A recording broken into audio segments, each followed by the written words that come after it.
Get this pulpit out of my way. Get the pulpit out of my way.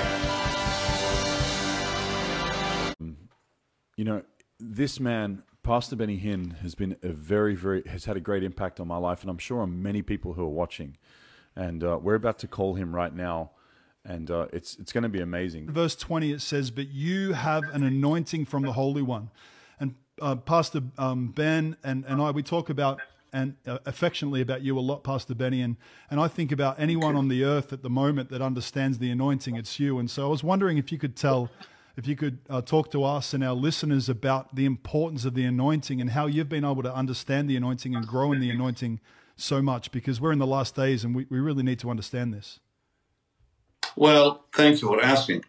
The anointing within is mentioned in 1 John 2. And verse 27 is very clear. The anointing which you have received of him abideth in you. And I'll paraphrase, you don't need anyone to teach you because the anointing teaches you. And you know it's the truth. Get this pulpit out of my way. Get the pulpit out of my way. Now, you know, I asked Oral a very difficult question one day, and I wasn't planning on telling you all this, but since Dan asked, I will tell him. Thank you. I was thinking about a pastor that I knew who would preach with a mighty anointing, and I knew that man really, really well. He would preach with a mighty anointing, and then he would go and sleep with women after the services. Crazy. That was discovered years later, naturally. And I went to him one day, and I said, how could you do that? Now, this is before I even understood how the anointing works.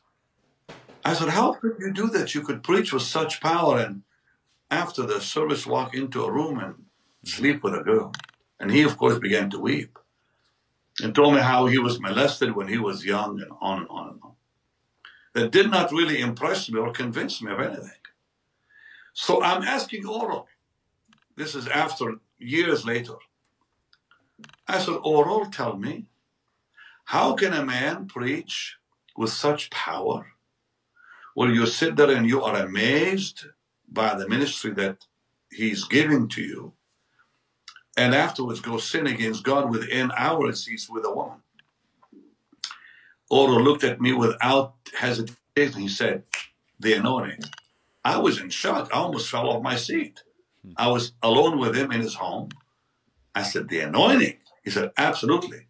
I said, please explain.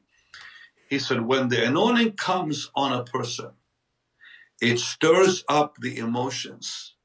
It stirs up the body. And then he said something powerful.